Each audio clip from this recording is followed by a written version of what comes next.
ये आकाशवाणी रायपुर है। प्रादेशिक समाचार बुलेटिन के साथ मैं सुषमा श्रीवास।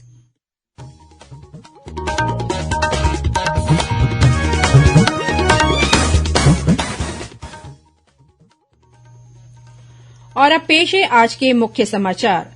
भाजपा के राष्ट्रीय अध्यक्ष जगत प्रकाश नड्डा कल रायपुर आ रहे हैं। साइंस कॉलेज मैदान में भाजपा कार्यकर्ताओं के सम्मेलन को करेंगे संबोधित। केंद्रीय राज्य मंत्री प्रहलाद सिंह पटेल कल बिलासपुर आएंगे। अटल बिहारी वाजपेयी विश्वविद्यालय में जनजातीय स्वतंत्रता सेनानियों द्वारा देश की आजादी में किए गए अमिट योगदान से संबंधित कार्यक्रम में भाग लेंगे। मुख्यमंत्री कल नए जिले मनेन्द्रगढ़, चिरमिरी, भरतपुर और सक्ती का शुभारंभ करेंगे। और मौसम विभाग के अनुसार अगले 24 घंटों के दौरान दक्षिण छत्तीसगढ़ के 1-2 स्थानों पर हो सकती है भारी बारिश।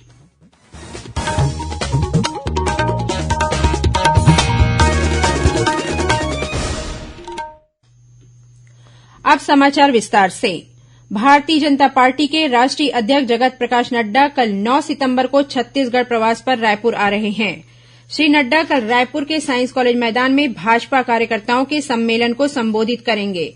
इसके बाद राष्ट्रीय अध्यक्ष प्रदेश भाजपा कार्यालय कुशाभाऊ ठाकरे परिसर में भाजपा कोर ग्रुप के साथ ही प्रदेश पदाधिकारियों, विधायकों और सांसदों की बैठक लेंगे। भाजपा कार्यकर्ताओं ने श्री नड्डा के स्वागत की सभी तैयारियां पूरी कर ली हैं। भारतीय जनता युवा मोर्चा के कार्यकर्ता मोटरसाइकिल रैली के माध्यम से राष्ट्रीय अध्यक्ष के काफिले की अगुवाई करेंगे और उन्हें विमानतल से पंडित दीनदयाल उपाध्याय चौक, तेलीबांधा लेकर पहुंचेंगे। इसके बाद श्री नड्डा का छत्तीसगढ़ की परंपरा के अनुरूप परंपरागत अंदाज में स्वागत किया जाएगा। इस बीच भाजपा की प्रदेश प्रभारी डी पुरंदेश्वरी, राष्ट्रीय उपाध्यक्ष और पूर्व मुख्यमंत्री डॉक्टर रमन सिंह, पार्टी के प्रदेश अध्यक्ष अरुण साव, सह प्रभारी नितिन नबीन सहित पार्टी के पदाधिकारियों ने आज रायपुर के साइंस कॉलेज मैदान पहुंचकर सभा स्थल का अवलोकन किया। आजादी के अमृत महोत्सव के तहत केंद्रीय राज्य मंत्री प्रहलाद सिंह पटेल कल 9 सितंबर को बिलासपुर के अटल बिहारी वाजपेयी विश्वविद्यालय में जनजातीय स्वतंत्रता सेनानियों द्वारा देश की आजादी में किए गए अमिट योगदान को याद करेंगे। इस आयोजन में राष्ट्रीय अनुसूचित जनजाति आयोग की महत्वपूर्ण भूमिका है। गौरतलब है कि अमृत महोत्सव के तहत भारत सरकार द्वारा पूरे देश में स्वतंत्रता सेनानियों को याद किया जा रहा है। बिरसा मुंडा की जन्म जयंती को केंद्र सरकार द्वारा जनजाति गौरव दिवस के रूप में घोषित किया गया है। अपने बिलासपुर प्रवास के दौरान केंद्रीय राज्य मंत्री मंथन कार्यालय में बैठक लेकर जल जीवन मिशन की समीक्षा करेंगे। राष्ट्रीय परीक्षा एजेंसी एनटीए ने स्नातक स्तर की राष्ट्रीय पात्रता सह प्रवेश परीक्षा नीट 2022 के परिणाम घोषित कर दिए हैं। अभ्यर्थी परिणाम www.nta.ac.in पर देख सकते हैं। मेडिकल प्रवेश परीक्षा में राजस्थान की महिला उम्मीदवार तनिष्का पहले स्थान पर रहीं, जबकि दिल्ली के वत्स आशीष बत्रा ने दूसरा और कर्नाटक के ऋषिकेश नागभूषण गंगुले ने तीसरा स्थान हासिल किया। यह परीक्षा बीते 17 जुलाई को देश के 497 और विदेश के 14 शहरों में आयोजित की गई थी।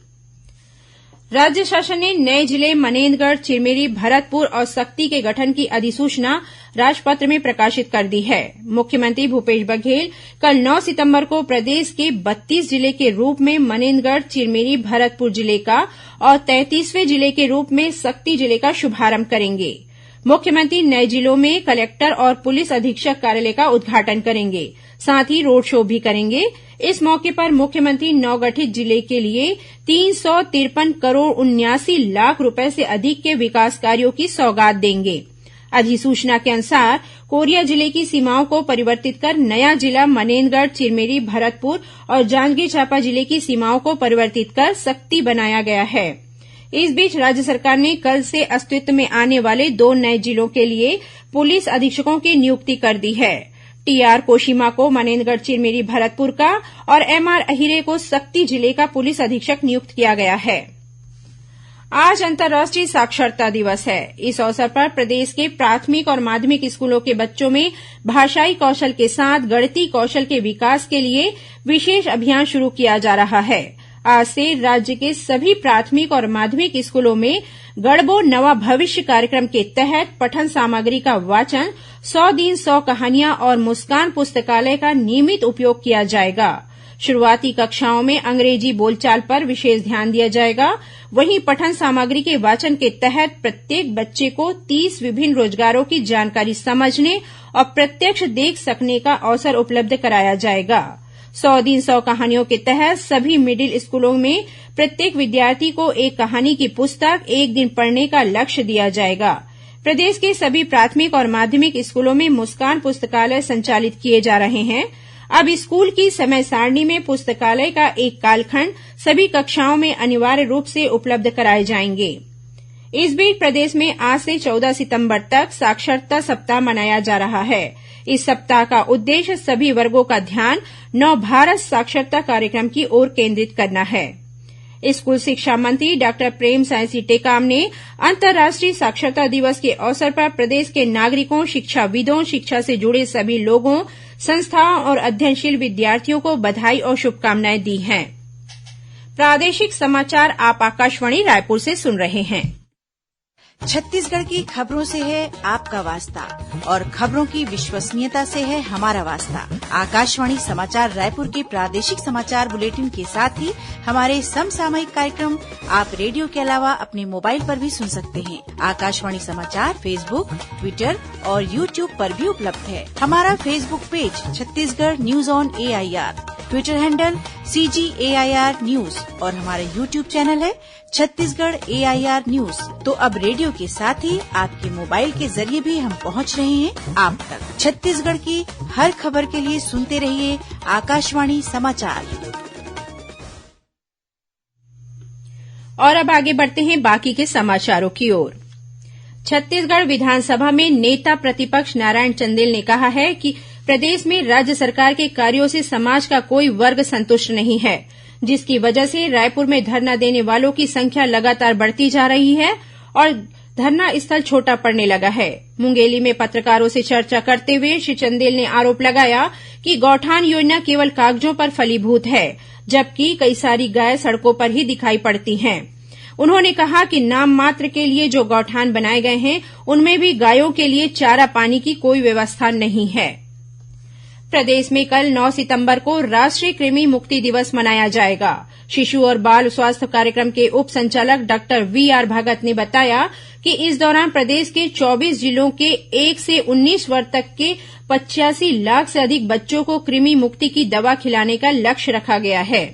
इन बच्चों को आंगनबाड़ी केंद्रों, सरकारी स्कूलों, स्वास्थ्य केंद्रों, अनुदान प्राप्त निजी स्कूलों और तकनीकी शिक्षण संस्थानों में कृमि की दवा एल्बेंडाजोल दी जाएगी। वहीं 14 सितंबर को मॉप अप दिवस का आयोजन किया जाएगा। इस दिन दवा लेने से छूटे हुए बच्चों को कृमि मुक्ति दवा दी जाएगी। एंटी करप्शन ब्यूरो ACB की टीम ने पटवारी और शिक्षा विभाग के एक कर्मचारी को रिश्वत लेने के आरोप में गिरफ्तार किया है। आवेदक से मिली शिकायत और जांच के बाद टीम ने सूरजपुर जिले के शिक्षा अधिकारी कार्यालय में पदस्थ लिपिक को 15,000 रूपये की रिश्वत लेने और दुर्ग जिले के जामुल क्षेत्र के पटवारी को 6,000 रूपये रिश्वत लेने के आरोप में गिरफ्तार किया है। इधर आयकर विभाग की टीम ने आज खनिज विभाग के डिप्टी डायरेक्टर सहित 5 अधिकारियों की यहां छापा मारा। इनमें जगदलपुर में पदस्थ खनिज विभाग के डिप्टी डायरेक्टर, अंबिकापुर, सूरजपुर और बलरामपुर के सहायक खनिज अधिकारी तथा एक सेवानिवृत्त अधिकारी भी शामिल है। 22वीं राज्य स्तरीय शालेय क्रीड़ा प्रतियोगिता आज से बालोद में शुरू हो गई है। सरदार वल्लभभाई पटेल मैदान में आयोजित इस प्रतियोगिता का शुभारंभ महिला और बाल विकास मंत्री अनिला भेड़िया ने किया। 11 सितंबर तक चलने वाली इस स्पर्धा के तहत बालक बालिकाओं के लिए रस्साकस्सी, थाई बॉक्सिंग, म्यूथाई और फुटबॉल के मुकाबले खेले जाएंगे। इस स्पर्धा में राज्य के सभी 5 खेल जोनों के चयनित छात्र छात्राएं शामिल हो रहे हैं। छत्तीसगढ़ चीफ मिनिस्ट्री ट्रॉफी प्रतियोगिता का 18 सितंबर को शुभारंभ होगा। राजधानी रायपुर में 28 सितंबर तक चलने वाली इस प्रतियोगिता में 15 देशों के करीब 500 शतरंज खिलाड़ी भाग लेंगे। अखिल भारतीय शतरंज महासंघ, खेल और युवा कल्याण विभाग तथा छत्तीसगढ़ ओलंपिक एसोसिएशन के संयुक्त तत्वावधान में 20 वर्षों के बाद इस प्रतियोगिता का आयोजन किया जा रहा है। इस स्पर्धा में विजेता ट्रॉफी के अलावा 35 लाख रूपये पुरस्कार राशि रखी गई है। प्रतियोगिता 2 भागों में मास्टर्स और चैलेंजर्स के रूप में कराई जाएगी। प्रदेश शतरंज संघ के मुख्य संरक्षक गुरुचरण सिंह होरा ने बताया कि इस आयोजन से देश प्रदेश के खिलाड़ियों को अपनी रेटिंग सुधारने का अवसर उपलब्ध होगा। साथ ही इस प्रतियोगिता के जरिए शहर का नाम विश्व मानचित्र पर उभरेगा।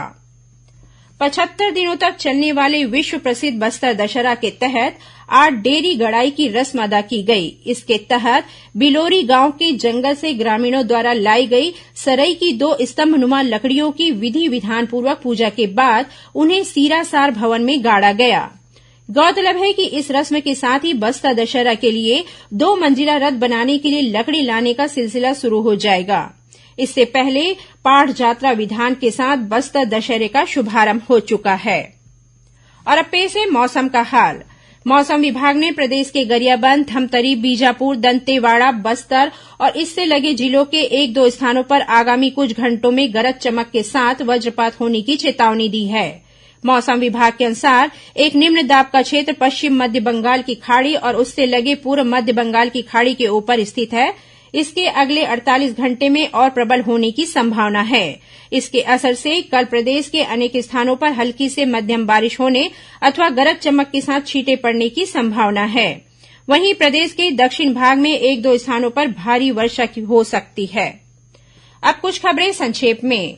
इतवारी से चलने वाली इतवारी टाटानगर एक्सप्रेस रैक उपलब्ध नहीं होने के कारण कल रद्द रहेगी। कोंडागांव कलेक्टर दीपक सोनी और जिला पंचायत अध्यक्ष देवचंद मातलाम ने एनीमिया मुक्त कोंडागांव अभियान का शुभारंभ किया। यह अभियान यूनिसेफ के सहयोग से संचालित किया जाएगा। और मुंगेली जिले के नवागांव घुटेरा रोड स्थित देशी और विदेशी शराब दुकान को बंद कराने की मांग को लेकर भाजपा महिला मोर्चा की कार्यकर्ताओं ने प्रदर्शन किया। अंत में मुख्य समाचार एक बार फिर। भाजपा के राष्ट्रीय अध्यक्ष जगत प्रकाश नड्डा कल रायपुर आ रहे हैं। साइंस कॉलेज मैदान में भाजपा कार्यकर्ताओं के सम्मेलन को करेंगे संबोधित। केंद्रीय राज्य मंत्री प्रहलाद सिंह पटेल कल बिलासपुर आएंगे। अटल बिहारी वाजपेयी विश्वविद्यालय में जनजातीय स्वतंत्रता सेनानियों द्वारा देश की आजादी में किए गए अमिट योगदान से संबंधित कार्यक्रम में भाग लेंगे। मुख्यमंत्री कल नए जिले मनेन्द्रगढ़, चिरमिरी, भरतपुर और सक्ती का शुभारंभ करेंगे। और मौसम विभाग के अनुसार अगले 24 घंटों के दौरान दक्षिण छत्तीसगढ़ के 1-2 स्थानों पर हो सकती है भारी वर्षा। इसी के साथ प्रादेशिक समाचार बुलेटिन समाप्त हुआ। नमस्कार।